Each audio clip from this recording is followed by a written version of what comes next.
Je rejoins tout de suite l'équipe de 100% Nouvelles. 15h30, c'est le moment d'aller retrouver Mario Dumont. Bon après-midi, Mario. Bonjour. Alors, c'est jour de vote dans la circonscription de Québec de Jean Talon. À midi, nous étions à 27 de taux de participation. On va regarder ensemble les dernières partielles. Saint-Henri-Sainte-Anne, à la suite du départ de Dominique Anglade, mars dernier, 31 Marie-Victorin, 36 avril 2022. Jean Talon, au moment où Joël Boutin a fait son entrée à l'Assemblée nationale, 49 Louis Hébert, 52 en octobre 2017, au moment où Geneviève Guilbeault a été élue. Il doit y avoir beaucoup de fébrilité, de nervosité là, actuellement. Ouais. Et on le remarque, là, dans la région de Québec, ça vote un peu plus. La région de Québec, c'est un peu plus politisé en général. Il n'y a jamais d'absolu dans ces affaires-là. Mais donc, je serais pas étonné que dans Jean Talon, on ait un pourcentage, là, peut-être pas en haut de 50 mais un pourcentage qui soit davantage dans les 40 que dans les 30. Là, on va le savoir ce soir. Oh, il y a de la fébrilité, c'est sûr, parce que, tu sais, il se joue gros, là. C'est pas souvent que le premier ministre est allé faire dans une partielle du porte-à-porte lui-même. Paul Saint-Pierre Plamondon, depuis le début, là, dès le déclenchement de la campagne, a mis les attentes élevées. Le rêve du Parti québécois de regagner un quatrième comté. Puis pour le PQ, ça fait longtemps que la région de Québec, c'est comme une région qui a un peu fait mal au cœur aux gens de la région, aux gens du PQ, de la région de Québec, parce que tu veux faire un pays, c'est ta capitale nationale, puis t'es plus capable de rien gagner là. À un point, le PQ d'un comté de la région de Québec, à part là, dans Jean Talon, mais puis dans Tachereau, mais dans le reste de Québec, là, le PQ allait chercher rien, là, des 10, 12, 15%, ça arrive sud de Québec, pire. Donc le PQ a eu ses années noires. Donc l'idée de rebondir, au moment où le PQ est en train de rebondir au cœur de Québec, dans un comté qu'ils n'ont jamais gagné. Depuis que le comté de Jean Talon a été créé, là, ils l'ont jamais gagné. Alors, tu sais, il y aurait de l'intérêt pour le PQ. On peut penser qu'il y a une excitation au PQ pour le gagner. Mais, tu sais, à 5, là, on pense au gagnant. Il y a un perdant qui va être déçu. Mais à 5, tu sais, il y a aussi toujours un autre phénomène. Là. Il y a quasiment toujours quelqu'un qui vit une catastrophe. Là. C'est-à-dire que le vote est tellement divisé en 5 qui finit toujours par avoir un parti qui ramasse 4, 5, 6 là. Des miettes.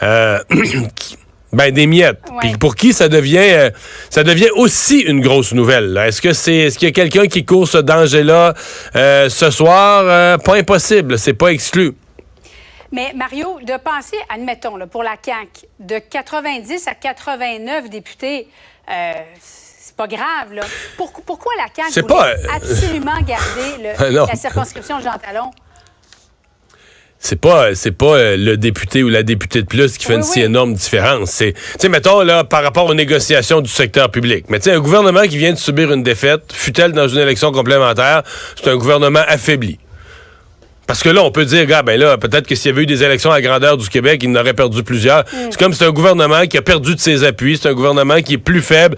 Alors, l'élection partielle, on comprend que ça ne l'affaiblit pas tellement du côté parlementaire. Il faut toujours se souvenir que René Lévesque a fait 2 mandats au pouvoir, a été toujours très populaire, très aimé des Québécois. Jamais gagné une élection partielle. Jamais une. Il a tout perdu. Chaque fois qu'on est en élection... il y avait les péquistes disaient c'est parce que nous autres, notre voteur moyen, là, il vote pour un parti, mais il vote aussi pour la souveraineté, l'indépendance du Québec comme une cause. Fait que quand c'est une élection partielle, c'est juste un comté, la cause est comme pas en jeu, fait qu'on est pas capable de les sortir, on est pas capable de les déplacer. Il y avait toutes sortes d'excuses. Mais c'est sûr qu'à la longue, ça affaiblissait son gouvernement. À la longue, ça venait que ça affaiblissait son gouvernement. Donc les élections complémentaires, ça reste que ça joue sur l'atmosphère politique entre les... Puis, dans certains cas, ça peut avoir la tête d'un chef aussi, là, un score trop faible. Les gens dans le parti se disent, ouais, OK, mais s'il y avait eu des élections générales aujourd'hui, de quoi ça aurait eu l'air? Là, positif ou négatif, les gens se disent, OK, là, il y a eu une partielle à une place. Si on avait des élections à grandeur du Québec, là, quand ça va mal, tu dis, OK, on se serait fait lessiver. En tout cas, si le PQ gagne, ça va fêter fort. Ça, c'est clair, Mario. Oui, c'est certain que ça va être un gros coup pour eux. Là. Histoire de notre collègue Hugo Duchesne du Journal de Montréal.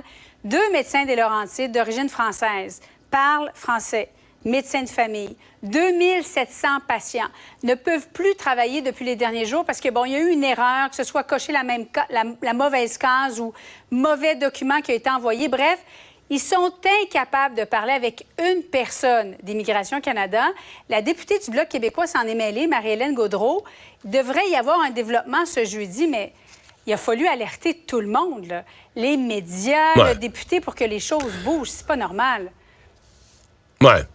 Mais tu sais, le député, là, on s'entend qu'une députée qui s'en mêle, ça aide. Puis une députée qui se mêle d'un dossier qui est à pleine page dans les médias, ça aide encore plus puis plus vite, là, tu sais. Fait que je pense qu'effectivement, ce dossier-là va être réglé. Ouais. D'autant plus que la dame, je pense, elle reconnaît, elle a fait une erreur. Je pense que c'est ça, là, sur le formulaire, elle n'a pas joint le bon document exactement. Erreur qu'elle a corrigée par la suite, mais là, quand elle a renvoyé le bon document, ils ont dit, ouais, mais là, la date est passée pour le document.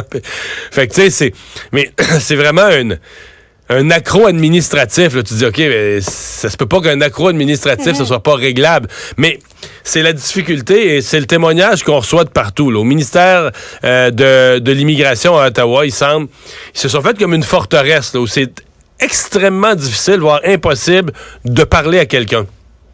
Ils ont comme mis des remparts, là, pour pas qu'on puisse leur téléphoner. C'est pas la première qui me raconte ça. Donc là, les gens, c'est pas facile quand tu peux pas. Des fois, tu pourrais expliquer au téléphone à quelqu'un, regardez, là, c'est ça mon erreur. Là. Je me suis trompé de document, je me suis trompé de case, regardez, là, je vous le renvoie tout de suite. Puis en une minute, là, en expliquant, tu règles ça. Mais tant que tu peux pas parler à quelqu'un, c'est plus difficile.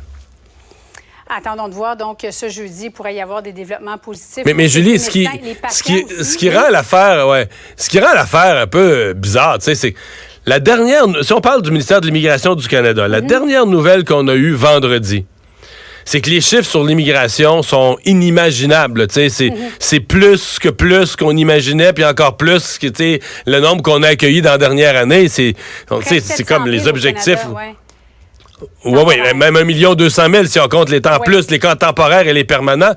Puis là, le lundi matin suivant, la nouvelle, c'est qu'on a un couple de médecins parfaitement intégrés, puis eux, on les retournerait dans leur pays. Mais voyons, qu'est-ce qui se passe qu'on comprend pas, là? Leurs enfants, d'ailleurs, ne peuvent plus fréquenter l'école. Ils peuvent plus aller à l'école. Mario, changement de garde au sein de la Banque Laurentienne. Bon, la présidente a quitté. Le président du CA a quitté aussi. C'est un Québécois, Éric Provost, qui était là depuis une dizaine d'années, qui devient le nouveau président. Recours collectif qui a été déposé. Tu l'as reçu, toi, le nouveau président. Comment tu vois la suite? La banque est à vendre, d'ailleurs. Elle l'est plus. Elle ne l'est plus. Là. Il y a eu non, officiellement, non. Il y a eu un processus de révision stratégique que tout le monde a vu comme une mise en vente durant le mois de juillet. En tout cas, une exploration de la possibilité de se vendre. Et le 14 septembre dernier, ils ont conclu le processus en disant on reste une banque. Et ce matin, j'ai posé la question au nouveau PDG. Est-ce que dans vos mandats, le conseil d'administration vous a choisi, vous a mandaté? Est-ce que l'option de vendre la banque, c'en est une? Il m'a dit non, pas du tout. Il dit, moi, j'ai le mandat d'opérer la banque, donner des bons services à nos clients. Je veux dire, je l'ai plutôt aimé. Okay. J'ai trouvé qu'il m'a fourni des réponses franches. J'ai trouvé que c'était quelqu'un de très simple, hein, pas très, très simple, très direct. J'ai eu l'impression d'avoir des réponses. Écoute, des réponses quand il y en a à donner. Il y a des affaires où il est obligé de dire on va travailler fort pour notre service à la clientèle. Avec ce qu'ils ont vécu la semaine passée. Je pense que c'est quand même... je pense que la semaine passée, on a comme découvert quelque chose sans s'en rendre compte. On le découvre aujourd'hui. La Banque Laurentienne, là, il y avait une espèce de gang de Toronto, là, une présidente de Toronto. On va toujours dire, ils vont toujours jurer, là, tu comprends? Le siège social est à Montréal, puis ça a toujours été ça, puis on n'a jamais dérogé de ça. Mais on a vu ça combien de fois, Julie? Le siège social est à Montréal, mais les boss sont à Toronto. Tout se fait en anglais à Toronto. Et moi, j'ai des sources qui me disent que la semaine passée, pendant que c'était la crise, ça se passait au Québec avec les clients québécois en français. Puis les décisions, ou les pas de décision, là, assis sur leurs mains avec les yeux comme un chevreuil qui regarde venir un camion, là, mais c'était des Anglais à Toronto, là. Fait que t'étais comme sur deux mondes, là. Et j'ai l'impression qu'Éric... la semaine dernière, là. Ouais. Une entrevue comme il m'a donné aujourd'hui, s'il avait donné ça mercredi passé, à mon avis, ça aurait... C'est pas parfait, mais ça aurait rassuré ces gens, de dire, OK, il y a quelqu'un de compétent, il a l'air à s'occuper de ses affaires, mais il nous dit qu'il va y voir, puis il va nous compenser. Mais là, lui, en tout cas, il est très ferme. Lui, il habite à Montréal, puis que le siège social est à Montréal, puis les affaires vont se passer à Montréal. Alors, je me demande s'il n'y a pas un retour du balancier là, pour la Banque Laurentienne de redevenir une banque un peu plus québécoise. Écoute, ils vont continuer à fonctionner en anglais. Là. On n'est pas innocents. Là. On fait des affaires à l'échelle canadienne dans le secteur financier. On comprend bien qu'à un moment donné, on va aller à Bay Street. Là. On le sait. Là.